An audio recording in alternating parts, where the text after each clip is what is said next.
ಈ ಬಾರಿಯ ಲೋಕಸಭಾ ಚುನಾವಣೆಯಲ್ಲಿ ಎನ್ಡಿಎ ಗೆದ್ದರೂ ಕೂಡ ಅಧಿಕಾರವನ್ನ ಹಿಡಿತಾ ಇದ್ರೂ ಕೂಡ ಸೋತ ಭಾವ. ಅಂದ್ರೆ ರೈತರ ಆಕ್ರೋಶಕ್ಕೂ ಕೂಡ ಅಂದಾಜು 38 ಸ್ಥಾನಗಳನ್ನು ಎನ್ಡಿಎ ಮಿತ್ರಕೂಟ ಕಳೆದುಕೊಂಡಿದೆ.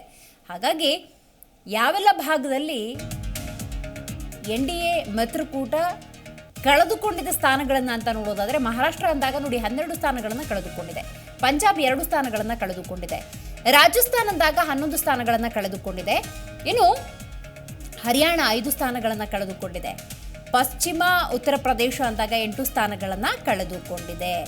ಹಾಗಾಗಿ ಉತ್ತರ ಪ್ರದೇಶ, ಪಂಜಾಬ್, ಹರಿಯಾಣ, ಉತ್ತರ ರಾಜಸ್ಥಾನ, ಮಹಾರಾಷ್ಟ್ರದಲ್ಲಿ ಒಟ್ಟಾರೆ ನಾವು ನೋಡ್ತಾ ಹೋಗೋದಾದರೆ ಅಂದಾಜು 38 ಸ್ಥಾನಗಳನ್ನು ಎನ್ಡಿಎ ಕಳೆದುಕೊಂಡಿದೆ.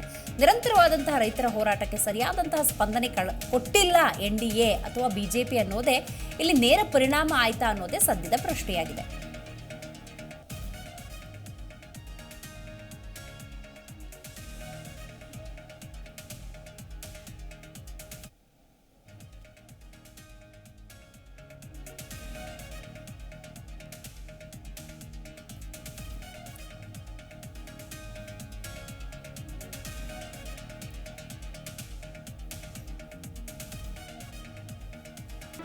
ಜಿ ಕನ್ನಡ ನ್ಯೂಸ್ ಈಗ ನಿಮ್ಮ ಮನೆಯಲ್ಲೇ ನೋಡಿ. ಎಲ್ಲ ಕೇಬಲ್ಗಳಲ್ಲಿ ಈಗ ಲಭ್ಯ.